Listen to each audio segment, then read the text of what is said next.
Hello children, welcome to the online classes. In the previous sessions I explained you digestion and respiration, the basic life processes. Today one more basic life process we are going to learn. We have to notice one point here, all the life processes are interconnected. There is an interconnection.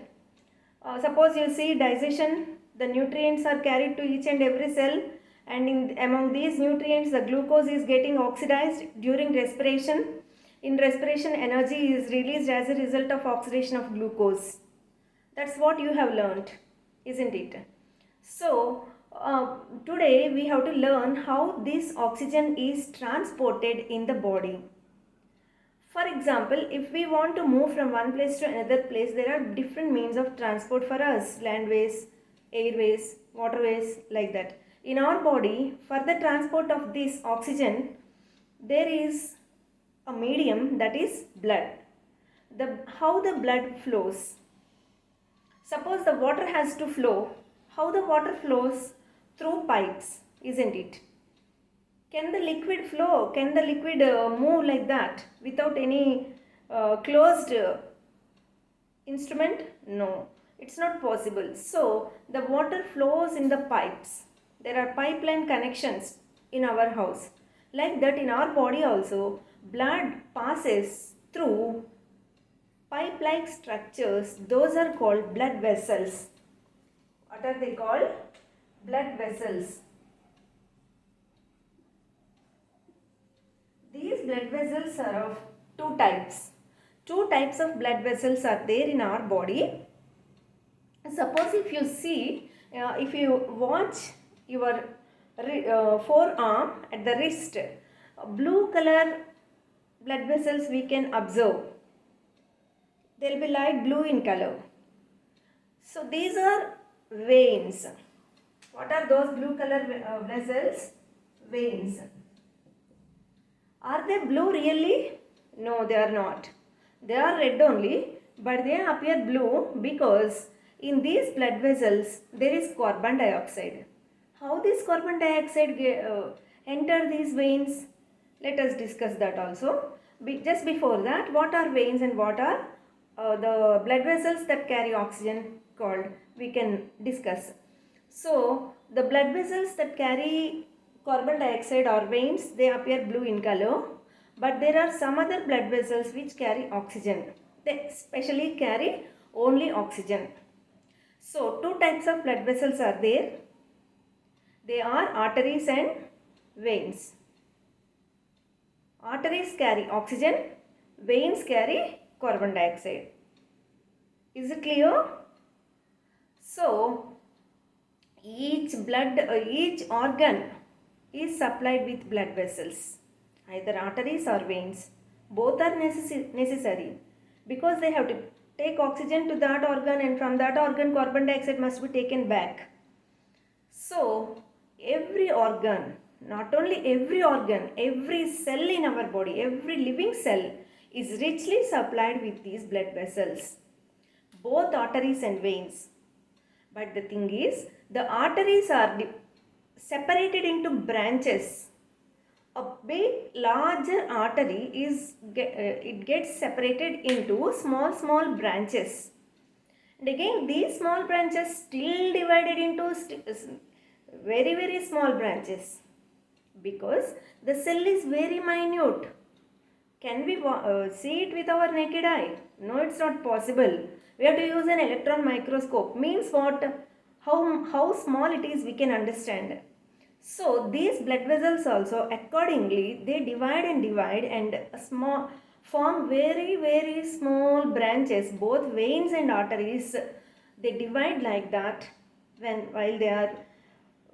while they are getting distributed among the living cells. Each living cell is supplied with these small, very minute blood vessels called capillaries. Capillaries are nothing but the blood arteries or veins which are separated, which are branched and formed minute vessels to reach each and every cell. Understood? Every cell must get the oxygen, and from every living cell the carbon dioxide must be taken back.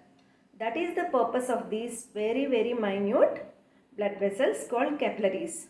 So, arteries, veins, capillaries. Arteries carry oxygenated blood, means oxygen that is mixed in the blood, and veins carry deoxygenated blood, that is carbon dioxide mixed blood. Is it clear? Okay. So here, when we take in oxygen, that oxygen reaches the alveoli. In the lungs, air sacs are there. Already last session I explained you.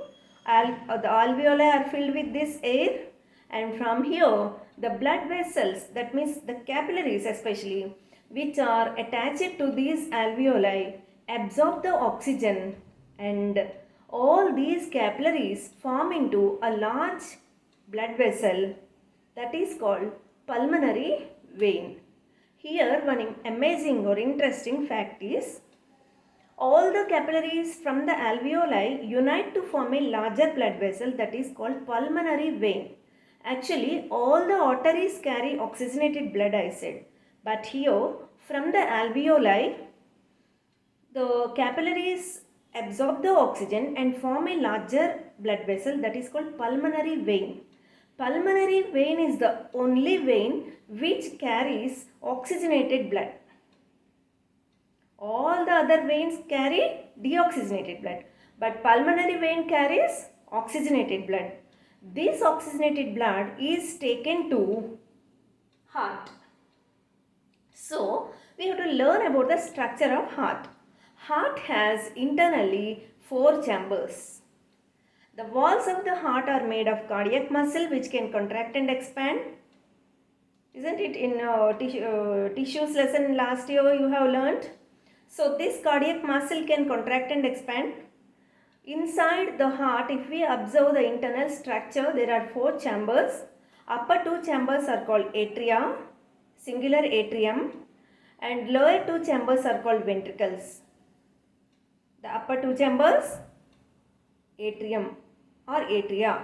Lower 2 chambers, ventricles. So, between the atria, right atrium and left atrium, there is a muscular wall separating the heart into two parts, and lower chambers are called ventricles. Between the auricles and ventricles there is a muscular wall, it separates them. Why it is so? Because the blood should not mix in the chambers. That is why the right and left chambers are separated by particularly a muscular wall. So this is the right atrium and this is the left atrium, right ventricle, left ventricle. I said the pulmonary vein brings the oxygenated blood.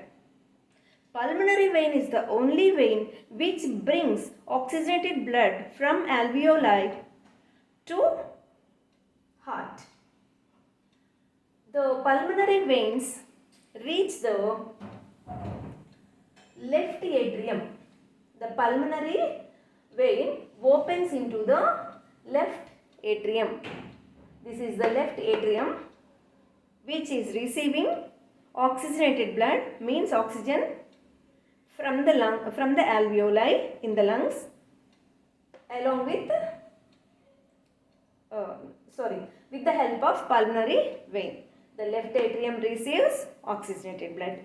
When it receives oxygenated blood, it expands, and immediately after it is filled with oxygenated blood, it starts contracting. When it starts contracting, there is a pressure. That is why that oxygenated blood enters the left ventricle. The oxygenated blood means the blood that is carrying oxygen comes from the alveoli to the left atrium. The pulmonary vein brings that oxygenated blood to left atrium. From the left atrium, the blood enters the left ventricle. Between the left atrium and left ventricle, there are valves. These valves prevent the backward flow of blood. Understood? So, from the left atrium, the oxygenated blood enters the left ventricle. From the left ventricle, the oxygenated blood is again taken by aorta. Aorta is the largest artery which carries the oxygenated blood from left ventricle to all the organs. Understood? So, we breathe in oxygen. All of you breathe in oxygen once. It reaches the lungs. In the lungs also, at the end of bronchioles, aorta are there. From the aorta, the capillaries absorb the oxygen. That oxygen is carried by blood through pulmonary vein and reaches the left aorta of the heart. From the left aorta, it is pumped into the left ventricle, and from the left ventricle, it is pumped into the aorta. This one, aorta. Understood? Left atrium to left ventricle to aorta. This aorta is separated into different branches and it spreads throughout the body. I said already, a large blood vessel gets separated into different branches according to its convenience. It has to reach every organ or every cell in our body. It gets separated into different branches and each and every cell is supplied with oxygen. In such a manner, oxygen from the atmosphere is reaching each and every cell in our body. Okay. After that, what happens in the cell? In the cell, the glucose is oxidized, pyruvate is formed. This pyruvate is further oxidized in the mitochondria and energy is released. And whenever anything is burnt here, oxidized means we can simply consider it as burning also. If we burn a small piece of paper, what happens? The end product is heat energy, light energy along with carbon dioxide and water vapor. Here also carbon dioxide is the end product. After the oxidation of glucose, energy is released and carbon dioxide is also released. That carbon dioxide, do we need? Our body does not need carbon dioxide. That is why the cells send them out through cell membrane. Cell membrane is a selectively permeable membrane. It sends out carbon dioxide. Sends out means where does it go? Immediately the veins which are branched and supplied to each and every cell, they collect this carbon dioxide.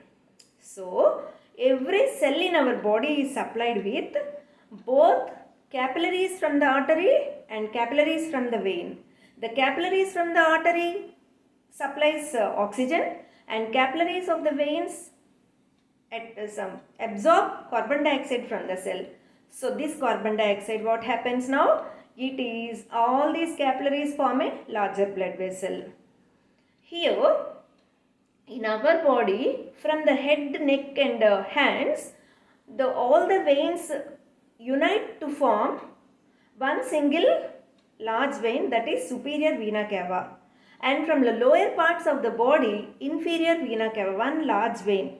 These two unite into single blood vessel, that is pulmonary artery. Understood? So, from the cells, the carbon dioxide is absorbed by the capillaries.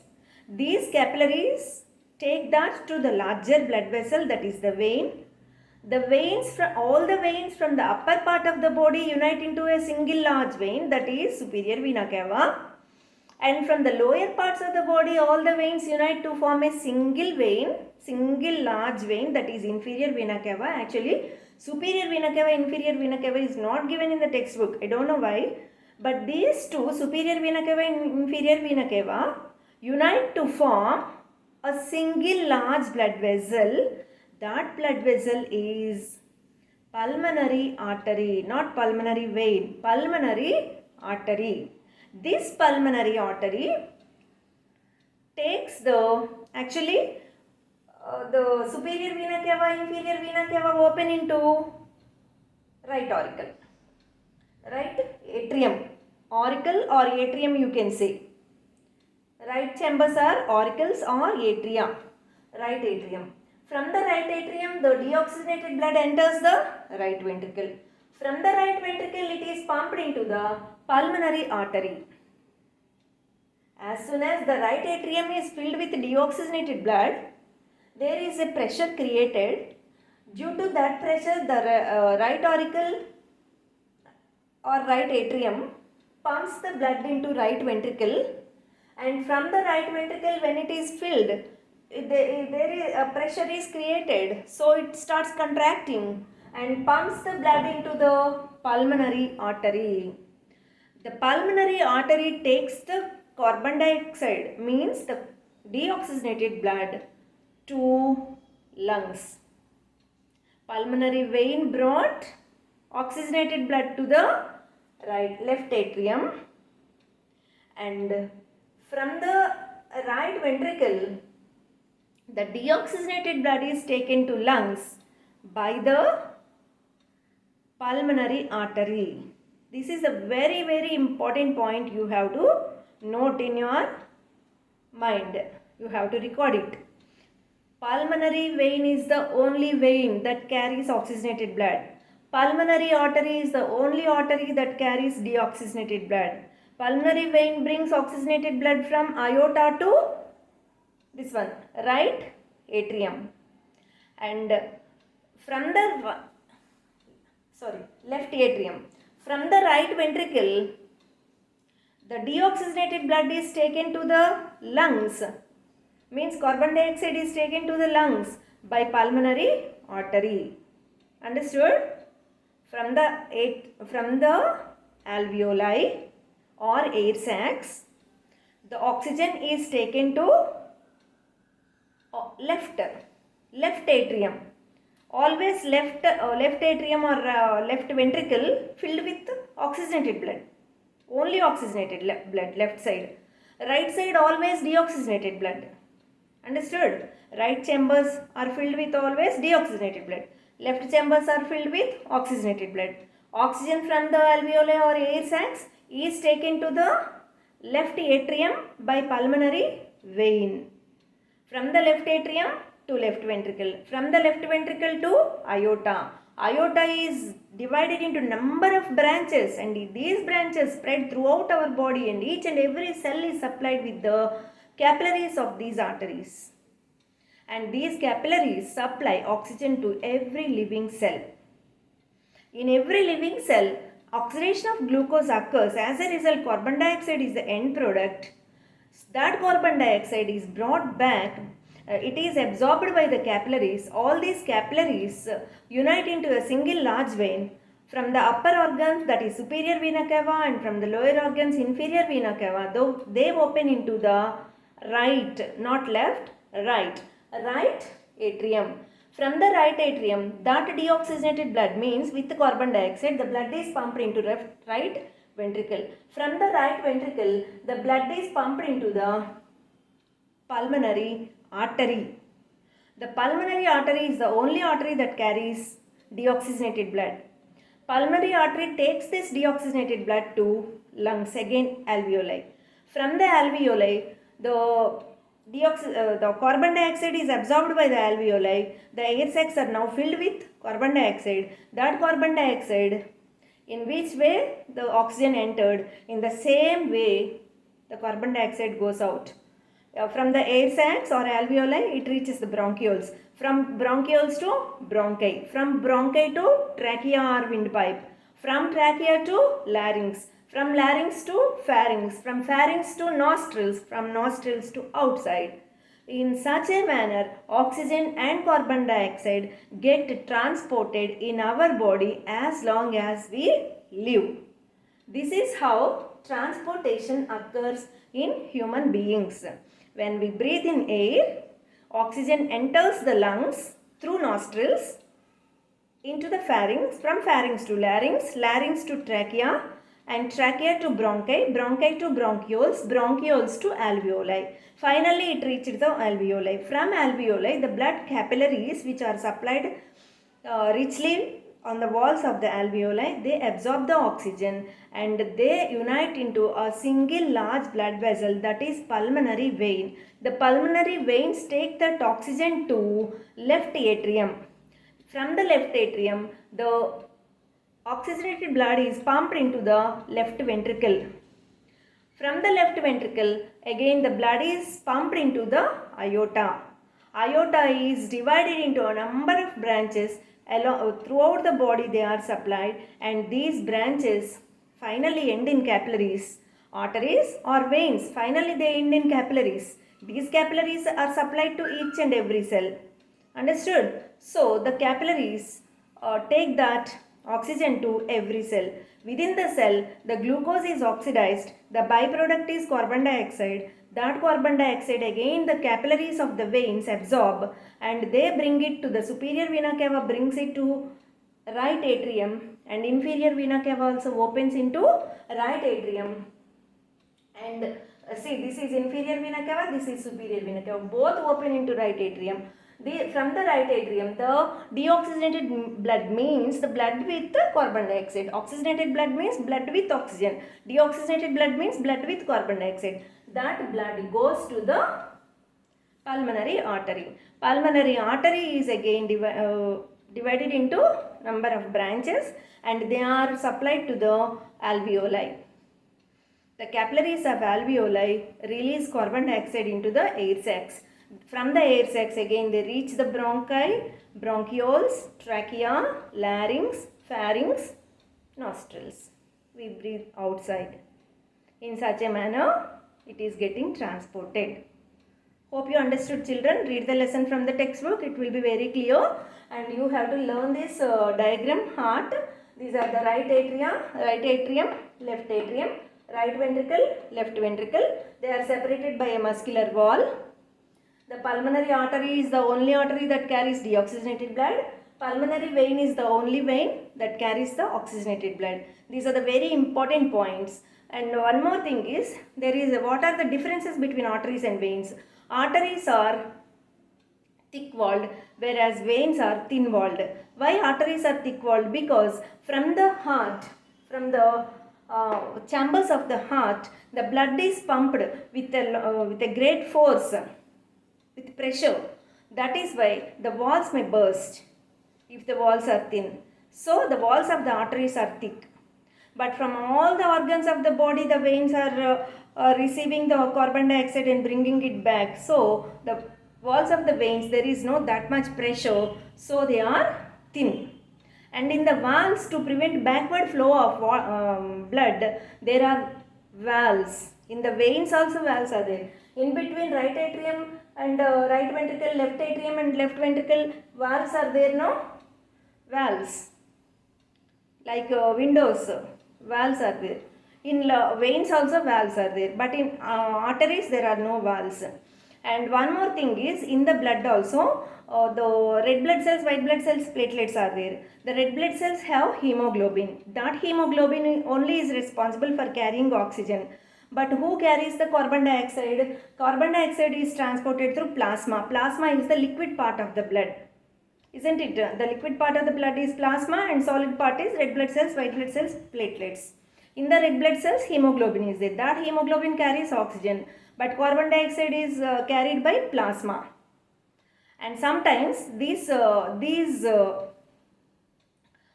some materials from the blood, maybe red blood cells or white blood cells, some of the plasma, they get sometimes they leak from the blood vessels, and they fill the intercellular spaces, and the capillaries are filled with these oozed out, that the excess of RBCs or red blood cells or white blood cells or platelets or this plasma, they are filled with that. That is called, that leaked out matter is called lymph, and the vessels that carry that lymph are called lymph vessels. Lymph vessels are also acting as a transport system for the waste materials and also some of the minerals and nutrients. So you go through the lesson and read the lesson, you can understand easily. If at all, if any doubt is there, you can ask at any time, no problem. So if you want to Google, you can Google also. So much matter is there. Okay, have a nice day, children.